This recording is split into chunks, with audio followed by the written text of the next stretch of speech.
नमस्कार दोस्तों, स्वागत है आपका हमारे प्रोग्राम आरोग्य में। दोस्तों, मैं हूं नीलेश फरकाड़े और एनरीच न्यूज के स्पेशल प्रोग्राम में हम आप तक पहुंचाते हैं जानकारी कुछ ऐसी जगहों के बारे में, कुछ ऐसी बातों के बारे में जिस पर सिर्फ चर्चाएं होती है।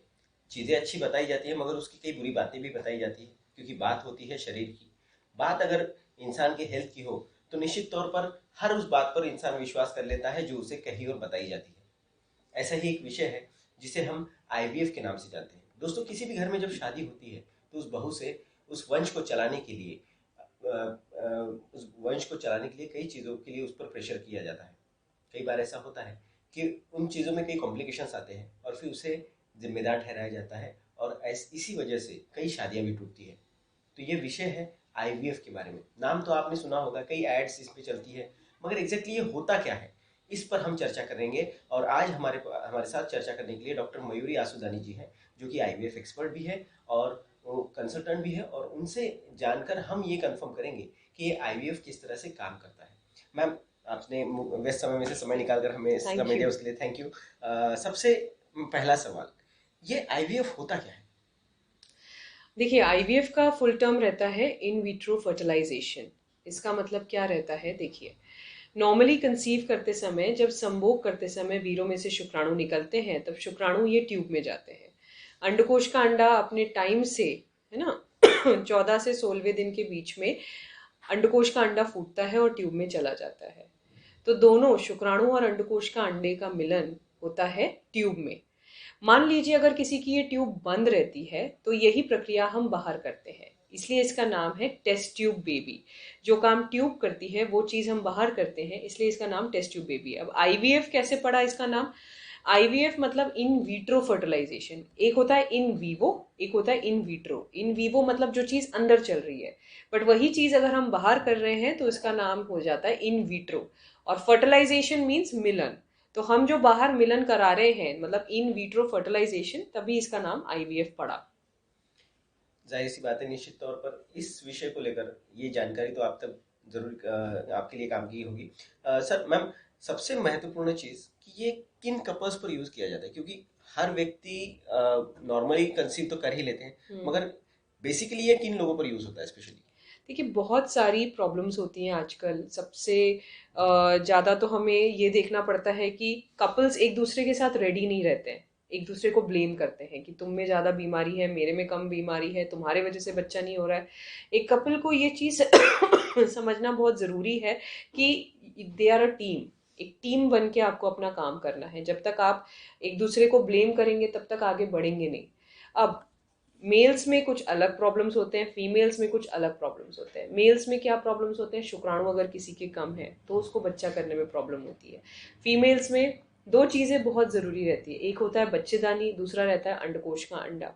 इन दोनों में अगर कहीं पर भी प्रॉब्लम आई तो ये प्रॉब्लम्स आती ही आती है। और सबसे मेन जो प्रॉब्लम आती है वो है अनएक्सप्लेन्ड इनफर्टिलिटी। अगर 25% पुरुषों में प्रॉब्लम है, 25% औरतों में प्रॉब्लम है, ये बन के 50 हो जाता है। तो दूसरे 50 होता है स्ट्रेस फैक्टर, जिसके वजह से, क्योंकि आजकल लाइफस्टाइल चेंजेस हो गए हैं, स्ट्रेस इतना बढ़ गया है, तो इस वजह से प्रॉब्लम क्या होती है? संबंध रखने में प्रॉब्लम होती है। जिन दिनों में डॉक्टर्स बोलते हैं संबंध रखने के लिए, काफी बार कोई टूरिंग जॉब पे है, किसी का मन नहीं है, किसी के झगड़े चल रहे हैं, किसी के मन में कुछ और तनाव चल रहा है, जिसकी वजह से हमारे हॉर्मोन्स इस तरीके से निकलते हैं कि कंसीव करने में पूरा दिक्कत दिलवाते हैं। तो माना कैसे जाए, क्या पुरुषों में ज्यादा प्रॉब्लम होती है महिलाओं में? नहीं, ऐसा कुछ नहीं होता है। पुरुषों में भी 25% प्रॉब्लम्स होते हैं, महिलाओं में भी 25% प्रॉब्लम्स होती हैं। तो ऐसा हमने अगर पूरी स्टडी निकाली है तो दोनों ही कहीं ना कहीं रिस्पॉन्सिबल रहते हैं कंसीव ना करने के लिए। लेकिन हम क्योंकि एज अ टीम है, एज अ कपल हैं, तो जिसकी भी जो परेशानी है उनको कोई ना कोई ट्रीटमेंट देके और फिर हम उनको कंसीव कराएं तो ज़्यादा बेटर है। मैम, ये तो होगी बात एक अलग विषय पर। साथ ही साथ ऐसा कहा जाता है कि माहवारी बंद होने के बाद बच्चों का प्रजनन नहीं हो सकता। हाँ, तो ये इस बहुत पर बड़ा एक विषय है कि महावारी अगर बंद हो गई, महिला की उम्र करीबन 40 साल, आजकल तो पहले 45 साल में महावारी बंद होती थी, बट अभी खान पीन और सब लाइफस्टाइल की वजह से महावारी जल्दी बंद हो जाती है। तो अब ऐसे ही जो औरतें हैं, देखिए, पहले किसी के पास फाइनेंशियल क्रंच आता था, मतलब पैसे नहीं हो पाते थे तो लोग आईवीएफ नहीं कर पाते थे। अब 40 इयर्स पे पहुंच गए, पैसे आ गए, अब बच्चा भी चाहिए, बच्चा भी नहीं है, पूरी जिंदगी भर उसने सुना है बांझपन की जो टॉन्ट देते हैं सोसाइटी एंड एवरीथिंग। तो 40 इयर्स या 45 इयर्स में महिला आती है, उसकी माहवारी बंद हो जाती है, पर ऐसी भी महिला माँ बन सकती है दवाइयों के द्वारा। और एक प्रोग्राम रहता है डोनर एग प्रोग्राम।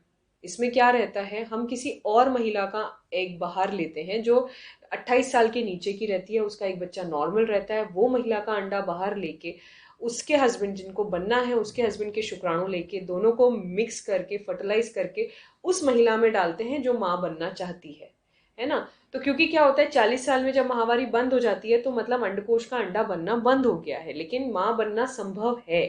क्योंकि देखो अगर हमने वैसे अंडे यूज किए और इंजेक्शन लगाया जहां पर अंडे ही नहीं है तो वो अंडे उगेंगे ही नहीं, क्योंकि वो उगने की कैपेसिटी उनकी बंद हो गई है। तो हम डोनर एक प्रोग्राम के साथ उनको डेफिनेटली माँ बनना संभव करवा सकते हैं। मैम इसी से जुड़ा हुआ एक सवाल मेरे दिमाग में ये आया, मुझे ये बताइए कि ये बात तो आपने कही कि यहाँ पर इस तरह से वो ट्रीट करके हो जाता है, हाँ मगर भारतीय संस्कृति में कुछ चीज़ें ऐसी होती है कि लोगों को ये समझाना बड़ा मुश्किल होता है। तो आपके सामने जब ये केसेस आते हैं तो देखिए उनकी मैं फैमिली को किस तरह से आप कन्विंस करते हैं? फैमिली सबसे पहले तो देखिए हम सीधा बोलते हैं ये कपल का डिसीजन है। अब वो 40 साल के हो गए हैं, अभी भी अगर वो फैमिली पे डिपेंडेंट रहेंगे, सारे लोगों को जाके बताएंगे, कोई लोग एक्सेप्ट करेंगे कोई लोग एक्सेप्ट नहीं करेंगे। देखो हमारी तकलीफ हमें पता, किसी को भी अगर कोई इश्यू होता है कोई प्रॉब्लम होती है तो सबसे ज्यादा जो पेन है वो उसी को ही पता। सामने वाला एक सिर्फ सांत्वना दे सकता है कि ठीक है कोई बात नहीं, और एक व्यू पॉइंट रख सकता है, बट हमें अपना डिसीजन लेना जरूरी है। ये अवेयरनेस प्रोग्राम्स हम लोग इसलिए रख रहे हैं बिकॉज हम तो चाहते हैं महिला 28 साल या 29 साल में ही आ जाए, जब वो अपने अंडों के साथ माँ बन जाए, क्यों वो डोनर एक प्रोग्राम पे जाए। हम तो चाहते हैं, लेकिन द पॉइंट इज कभी खर्चा पानी नहीं होता है लोगों के पास, कभी स्ट्रगल करते रहते हैं, या फिर फैमिली मानती नहीं है, उनको लगता है आईवीएफ में कोई और बच्चा हो जाता है, कोई अलग ही तरीके से बच्चा होता है, कुछ अलग ही करते हैं वहां पर। लेकिन हम ये चीज समझाना चाहते हैं कि भाई आपको अंडे लिमिटेड मिले हैं, जब ये अंडे लिमिटेड मिले हैं, बच्चा नहीं हो रहा है, 1 साल शादी का हो गया है, और 1 साल शादी होने के बावजूद अगर आप इंटरकोर्स रख रहे हो, हर महीने ट्राई कर रहे हो और बावजूद उसके बच्चा नहीं हो रहा है, तो आप एक आईवीएफ एक्सपर्ट को दिखाइए और प्रॉब्लम अपनी जानिए कि पुरुष में प्रॉब्लम है कि फीमेल में प्रॉब्लम है, और उस हिसाब से जो वो डॉक्टर बोलते हैं समझाते हैं उसको फॉलो करिए, है ना। सही बात है। अच्छा, सपोज हर किसी के मन में ये सवाल आया होगा कि कपल को नेचुरली कंसीव करने में, बच्चा कंसीव करने में कितना समय तक कितना वेट करना चाहिए? हाँ जैसे मैंने अभी बताया, जैसे मान लीजिए किसी की शादी जनवरी में हुई, ठीक है, अब उसने तब से कंसीव करने की कोशिश की नेक्स्ट जनवरी तक, पर उसको एक भी बार बच्चा नहीं ठहरा, इसका मतलब है कि कुछ ना कुछ प्रॉब्लम दोनों में से है। अगर दोनों में अगर हम जांच करेंगे तो कुछ ना कुछ प्रॉब्लम जरूर निकलेगी। तो अगर आपने 1 साल भी दे दिया, चलो दूसरा साल भी दे दिया, पर 2 साल में भी कंसीव नहीं हो रहा है तो वेट मत करिए। आप वेट करते हैं, उम्र निकल जाती है। देखिए मैं ऐसा क्यों बोल रही हूँ, क्योंकि एक महिला जब पैदा होती है तब उसको सिर्फ और सिर्फ 4 लाख अंडे मिलते हैं। ये 4 लाख अंडे हर महावारी के साथ यूज हो जाते हैं, जैसे जैसे महावारी आती है वैसे वैसे अंडकोश का अंडा यूटिलाइज हो जाता है। 30 साल में ये अंडा एक टाइम से घटित होता है, 35 में यही अंडकोश का अंडा 2 टाइम से घटित होता है। तो हमारे लिए समझना जरूरी है कि जितने अंडे हमारे पास हैं उन अंडों के साथ हम उस उम्र में माँ बन जाएं। नहीं तो ऐसी नौबत डेफिनेटली आती है कि 40 साल में पहुंच जाते हैं और फिर डोनर एक प्रोग्राम जो इमोशनली और मेंटली एक्सेप्ट करने में टाइम लगता है, पर उसके अलावा कोई ऑप्शन बचता नहीं है।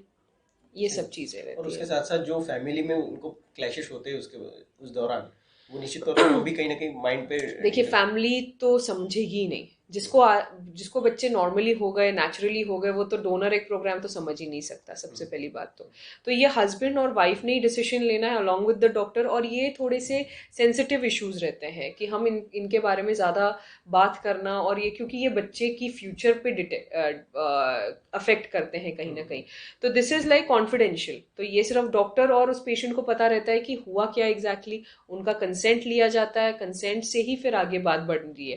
क्योंकि कल को पूरी फैमिली को अगर हमने बता दिया कल को उस बच्चे का फ्यूचर कैसा है, कोई किस नजरों से देख रहा है, कोई कैसे देख रहा है, सो हमारे लिए बहुत प्रैक्टिकल अप्रोच लेके चलना है कि ये हमारा बच्चा है, ये हमें अपने आप को ही समझाना है और आगे बढ़ जाना है। मैम सबसे महत्वपूर्ण चीज आईवीएफ के बीच की, खर्चा कितना आता है इसका? देखिए, पहले जो हार्मोनल इंजेक्शंस रहते थे वो काफ़ी महंगे रहते थे, करीबन 4 से 5 लाख रुपए का खर्चा आता था। पर क्योंकि आईवीएफ अब एक मिडिल क्लास की प्रक्रिया हो गई है, एक हमने प्रक्रिया ही ऐसी रखी है कि मिडिल क्लास आदमी भी अफोर्ड कर सके, तो ये जो खर्चा है करीबन 1.5 से 2 लाख रुपए में ख़त्म हो जाता है, अलॉन्ग विथ सारी मेडिकेशंस के साथ। तो 1.5 से 2 लाख रुपए में वो अपनी संतान प्राप्ति करवा सकता है। और बड़े ही अच्छे सेंटर्स के साथ ये 1.5 से 2 लाख रुपए में चीजें फिनिश हो जाती हैं। बिल्कुल, निश्चित तौर पर ये जानकारी आपके लिए महत्वपूर्ण होगी, मगर सबसे पहली बात जो कि मैंने इंटरव्यू के शुरुआत में ही कही थी कि भ्रांतियां बहुत है। मैम, इस विषय को लेकर भी कई भ्रांतियां हैं, इस पर आप लोगों को क्या कहना चाहेंगे? क्योंकि हर व्यक्ति को ऐसा लगता है, वो सच में क्या वो मेरा बच्चा है? उस पिता को लगता है, उस माता को लगता है कि यार ये बच्चा जो मेरी गोद में खेल रहा है, क्या वो मेरा है? ये पूरी तरह से मेरा तो है ना? इसी के साथ साथ उनके फैमिलीज में भी ये सारी चीजें होती है। सवाल आकर वही पर उठता है, जो भ्रांतियां हैं इस पर आप लोगों को किस तरह से कन्विंस करेंगे, क्या कहेंगे उनको? देखिए, आईवीएफ एक ऐसी प्रक्रिया है जिसमें आप कोई भी झोल झपाटा नहीं कर सकते हो। ये गवर्नमेंट से अप्रूव्ड है ना? आप किसी का भी शुक्राणु लेके किसी को भी नहीं दे सकते हो, किसी का भी अंडा लेके किसी को भी नहीं दे सकते हो। आपको हस्बैंड और वाइफ का जो भी है, कंसेंट लेना है, बातचीत करनी है, कुछ भी आपको करना है तो वो पेशेंट से पूछ के ही करना है ना? और लोगों के अंदर मिथ क्या रहता है कि अपना है कि नहीं, आप ही का ही रहता है, आप ही के ही अंडे रहते हैं, आप ही का ही शुक्राणु रहता है, आप ही का ही गर्भ आपके कोख में। मैंने आपको जैसे शुरुआत की इंटरव्यू में, भाई जो काम ट्यूब नहीं करती है वो चीज़ हम बाहर करते हैं। सिर्फ इतनी प्रक्रिया होती है और इतने सारे मिथ्स बन जाते हैं लोगों के मन में कि पता नहीं बच्चा नॉर्मल होता है कि नहीं, एबनॉर्मल तो नहीं होता है। तो मैं आपको ये भी बता दूं, आईवीएफ का बच्चा is very much intelligent then the normal one. क्यों? क्योंकि वो बेस्ट अंडा और बेस्ट शुक्राणु से बनता है, तो उसका जो आईक्यू लेवल रहता है वो नॉर्मल बच्चे से कई गुना ज्यादा रहता है और इंटेलिजेंट रहता है, सेम दिखता है, एकदम नॉर्मल जैसे बच्चे रहते हैं वैसे ही दिखते हैं। और इसमें डेफिनेटली एक बहुत अच्छी एक प्लस पॉइंट जिसे हम कहते हैं कि ट्विंस होने की संभावनाएं ज़्यादा रहती हैं, क्योंकि हम 2 गर्भ डालने की कोशिश करते हैं ये सोच के कि ठीक है एक गर्भ नहीं चिपका तो दूसरा चिपक जाएगा, या फिर एक ही बार में अगर दोनों चिपक जाते हैं तो फैमिली कंप्लीट हो जाती है, फिर से उस कपल को उतना खर्चा करने की ज़रूरत नहीं पड़ती है, क्योंकि आईवीएफ में ही 2-2.5 महीने का पूरा प्रोसीजर रहता है। तो हमारे लिए बहुत ज़रूरी है कि हम एक कपल ओरिएंटेड काम करें। अगर ट्विंस हो जाएं जैसे हमारे सेंटर पे, तो हम 60% हमारा ट्विंस रेट है, तो एक साथ उसका फैमिली कंप्लीट हो जाता है, कपल भी खुश हो जाता है एंड उसको फिर बाद में दिक्कत नहीं हो पाती है उस चीज़ पे। निश्चित है। तो देखिए, इसमें प्रॉब्लम तो कुछ नहीं है। हाँ, एक बात है कि अगर आप परिवार को बढ़ाना चाहते हैं और उसमें आप सक्षम नहीं हैं, तो निश्चित तौर पर आईवीएफ आपके लिए एक अच्छा पर्याय साबित हो सकता है। मैम, बहुत व्यस्त समय में से समय निकाल कर आपने हमसे बात की, थैंक उसके यू, लिए बहुत बहुत थैंक यू, धन्यवाद। थैंक यू सो तो मच। दोस्तों, ये था आरोग्यम प्रोग्राम, जिसके माध्यम से हमने आज जानकारी ली आईवीएफ के बारे में। अगले प्रोग्राम में नए विषय के साथ, नए व्यक्ति के साथ फिर हमसे मिलेंगे। नमस्कार।